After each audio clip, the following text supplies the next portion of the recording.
Êtes-vous prêt à passer à une dimension holistique de votre bien-être? Une vision holistique qui passe par une écologie que vous allez mettre en place tout autour de vous, donc créer un environnement dans lequel vous allez vous épanouir. Bienvenue sur Ecologia Personalis, la chaîne de l'écologie personnelle. C'est parti pour cette nouvelle vidéo. Dans cette vidéo, je vous propose de vous plonger au cœur de l'écologie personnelle. Cette approche holistique qui considérera que votre bien-être est individuel et intimement lié à votre environnement intérieur aussi bien qu'extérieur. Je vous explique comment prendre soin de vous, de votre corps, de votre esprit en adoptant une vision globale et cohérente de votre environnement. Alors pour commencer, qu'est-ce que l'écologie personnelle ? Pour moi, l'écologie personnelle, c'est l'art de créer un équilibre harmonieux entre tous les plans d'existence de l'être. Donc il faut qu'on commence par prendre conscience qu'on est un être multidimensionnel, qu'on interagit avec différents plans, que ce soit le plan physique, ça paraît évident, mais aussi le plan émotionnel, le plan écologique, etc. On y reviendra un petit peu plus tard. Ça, c'est la première chose. Et la deuxième chose, c'est de prendre conscience qu'on est tous interdépendants les uns des autres, qu'on est interdépendants de ce qui se passe autour de nous, de la nature, de la pollution, de la vie effrénée qu'on vit tous au jour le jour dans les villes. Et tout ça, c'est notre environnement dans lequel on évolue. Si on ne change pas cet environnement, on ne pourra pas créer une écologie qui nous permettra de nous épanouir pleinement, de vivre en harmonie avec le cœur, le corps et l'esprit. En gros, c'est ça l'écologie personnelle. C'est de créer un environnement dans lequel on sera heureux d'évoluer, on sera épanoui parce qu'on aura la plénitude, l'harmonie entre le cœur, le corps et l'esprit. Pour bien comprendre qu'on est des êtres multidimensionnels, tout simplement, on va parler de différents plans.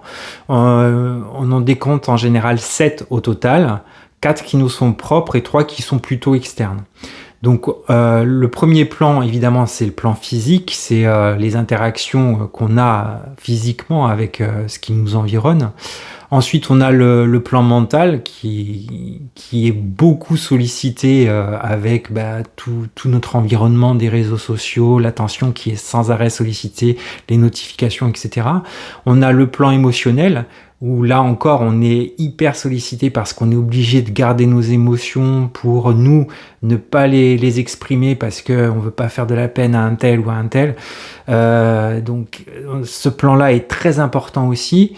Et puis on a le plan énergétique dont on parle beaucoup moins, mais dont on ressent les effets, même si on ne sait pas les expliquer.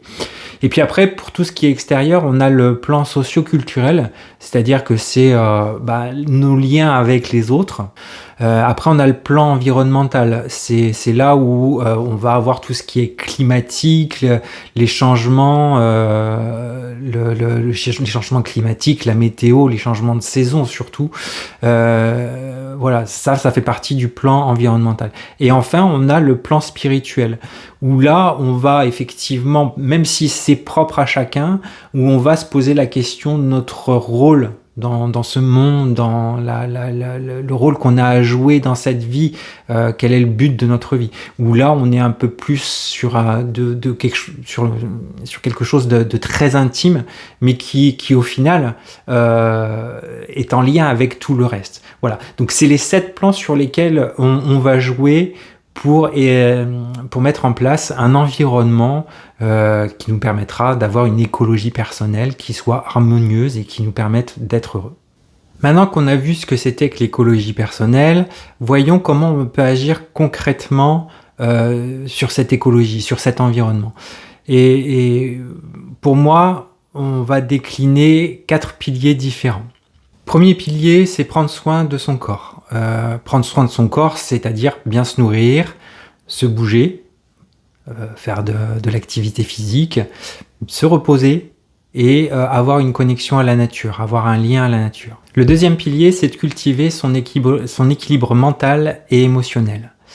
En gros, c'est de savoir identifier, exprimer ses émotions et comment elles sont liées avec les idées. C'est-à-dire que on sait que, par exemple, en sophrologie, qu'une idée, une sensation est liée à une idée et qui est liée aussi à une émotion. Et que si on ressent quelque chose de physique, c'est soit lié à une idée, soit à une émotion. Donc à partir du moment où on connaît ça, on connaît on connaît son corps, comment il réagit, on arrive à équilibrer ses émotions et à les gérer. On arrive à créer un équilibre émotionnel et mental. L'autre chose, c'est de développer la bienveillance, parce que tout ça, c'est des choses qui permettent d'entretenir les relations saines avec les gens, avec l'extérieur. On pourra aussi pratiquer la gratitude, parce que si on n'est pas, si on n'a pas de gratitude pour ce qui nous entoure, on ne peut pas être bienveillant.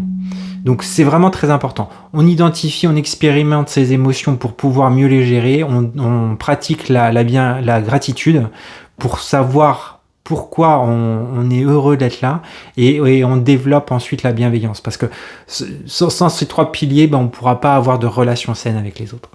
Le 3e pilier, pour moi, ça sera de nourrir son esprit. C'est-à-dire que on va apprendre de nouvelles choses, on va se dépasser, on va aller chercher de nouvelles informations, à comprendre des choses, à analyser, et puis c'est ça qui va permettre de mieux se sentir en soi. Donc ça passera par la méditation, par la lecture, ça peut être la créativité, donc la peinture, tous les arts, le chant, peu importe, enfin toutes les choses qui vont nous permettre de développer un bien-être intérieur au niveau de sentir soi, de s'aimer soi, parce que on apprend à développer qui on est, la personne qu'on est, et comme ça on va pouvoir s'aimer nous-mêmes. Voilà. Et ça va permettre de remettre toutes nos questions, nos croyances en question, et du coup on va revenir à la bienveillance et à la gratitude dont je parlais dans le 2e pilier. Le 4e pilier, c'est peut-être le moins évident, c'est de se reconnecter à ses valeurs, au sens de la vie. Pour ça, il faut qu'on se connecte à plus grand que soi. Encore une fois, on peut explorer sa créativité, parce que quand on explore sa créativité, que ce soit dans le chant, dans la peinture, dans la photo, on va exprimer ce qu'il y a au plus profond de soi. Ça donne un sens à qui on est. À partir du moment où on exprime sa créativité, on donne un sens à la personne qui est en nous, et où on peut la comprendre. Et encore une fois, pratiquer la gratitude, ça fait partie des choses qui vont permettre de donner un sens à sa vie, de comprendre qui on est vraiment, quelles sont nos valeurs, et pourquoi notre vie a un sens. Vous allez me dire, c'est bien beau tout ça, mais quels sont au final les bienfaits de l'écologie personnelle? Pourquoi on devrait adopter cette attitude, cette approche de notre vie, pour notre bien-être? Tout d'abord parce que ça va vous permettre d'atteindre un bien-être global et durable, en pleine harmonie. Ensuite, parce que ça va vous apporter une énergie accrue et donc une meilleure santé. Un corps qui pourra se défendre plus facilement contre les attaques, les agressions extérieures. Que ça soit le stress, mais que ça soit aussi les maladies, les virus, la grippe, etc. Ça va vous permettre aussi d'avoir des relations épanouissantes et authentiques avec les autres. Parce qu'à partir du moment où vous connaîtrez, en fait, pour moi, il est clair qu'à partir du moment où on se connaît, on devient de moins en moins susceptible. Et une remarque désobligeante d'une personne, elle vous atteindra pas. C'est-à-dire qu'à partir du moment où vous connaissez, vous savez très bien que si une personne vous dit quelque chose qui est blessant, qui pourrait être blessant, vous saurez au fond de vous que c'est faux, et donc ça ne vous atteindra pas. Donc plus vous serez fort intérieurement, plus vous pourrez résister à ce genre d'agression. Donc encore une fois, ça va vous permettre d'aller vers les autres et de pouvoir vous protéger. Donc vous ouvrir aux autres, mais aussi de vous protéger. Donc relation épanouissante et authentique. Ça va vous permettre aussi de donner un sens à votre vie, à une connexion profonde à votre moi intérieur, vous les appellerez comme vous voulez, mais que ça soit vos guides, l'univers, la nature, Dieu, peu importe le nom que vous lui donnez, mais ça va vous permettre de vous reconnecter à quelque chose de très profond en vous. Et pour terminer, ça va avoir un impact positif sur le monde qui vous entoure. C'est-à-dire que, en fait, plus vous vivrez en harmonie, plus vous serez protégé du monde extérieur, plus vous pourrez rayonner face au monde, et puis plus vous pourrez faire du bien aux autres et transformer ce monde de négativité en monde de positivité. En fait, cet effet, cet impact positif que vous avez sur vous va rejaillir sur tout le monde extérieur, tout ce qui vous entoure. Donc vous allez avoir un effet domino qui va se propager au monde extérieur. Donc en bref, l'écologie personnelle pour moi c'est la clé d'une vie pleine de sens, de joie et d'harmonie, tout simplement. Maintenant qu'on a dit tout ça, la dernière question c'est comment on se lance dans l'écologie personnelle. Je pense pas qu'il y ait besoin de tout changer du jour au lendemain. De toute façon, c'est pas possible. On peut changer sur quelques jours, de s'appliquer à un plan drastique de nouvelles habitudes, mais on va pas tenir longtemps. Donc il vaut mieux commencer par des petites étapes, y aller pas à pas, avec des actions simples, et puis laisser la transformation se faire tout naturellement au fil du temps. Faut pas être pressé. Commencez par vous observer. Quels sont vos besoins, vos envies ou ce qui vous bloque. Et prenez le temps de vous connaître. C'est la priorité. Si vous ne connaissez pas, vous ne saurez pas dans quel sens partir, dans quelle direction aller. Ensuite, désencombrez votre espace et votre environnement de toutes les sources de sollicitation ou de consommation, de tentation, et recentrez-vous sur ce qui est essentiel pour vous.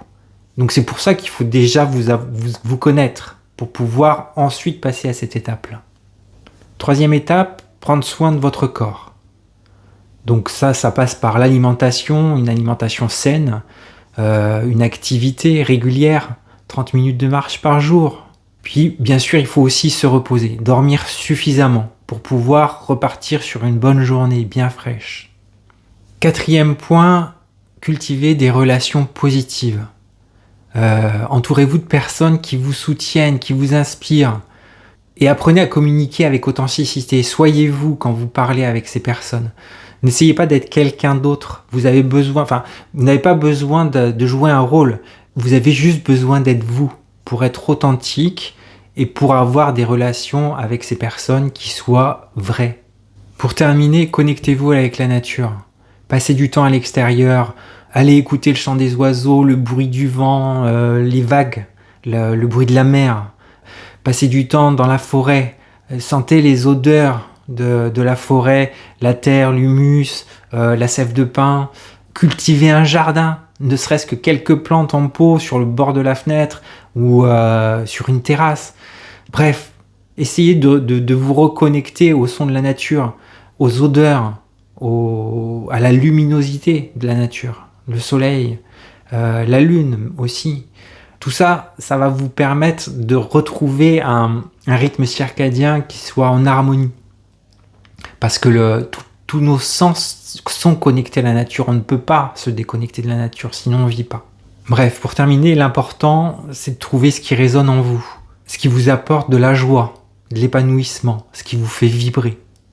Voilà, trouvez ça en vous, notez-le et renouvelez-le autant que possible dès que vous pouvez. Dès que vous avez un moment pour vous, faites ce qui vous fait du bien. Ne vous culpabilisez pas de faire quelque chose qui vous apporte du bien parce que vous en ressentez le besoin. Non, il faut savoir se faire du bien pour pouvoir apporter du bien aux autres. Pour terminer, d'essayer de vous convaincre d'adopter l'écologie personnelle, je vais vous dire que c'est un voyage passionnant vers vous-même. Vous allez vous découvrir, une aventure qui va vous transformer, qui va vous mener vers un bien-être profond et durable et qui va vous faire vous connaître en profondeur, qui va vous reconnecter avec votre vous profond. C'est une aventure qui va vous permettre de vous reconnecter à des gens, qui va vous élever, qui va vous reconnecter à la nature, qui va vous permettre de vous épanouir, tout simplement. Alors, ce que je vous propose, moi, c'est de développer les différents points que j'ai abordés dans cette vidéo, dans de prochaines vidéos. Donc n'hésitez pas à me laisser en commentaire des petits mots sur ce que vous avez pensé de cette vidéo, ce que vous aimeriez que je développe dans cette vidéo.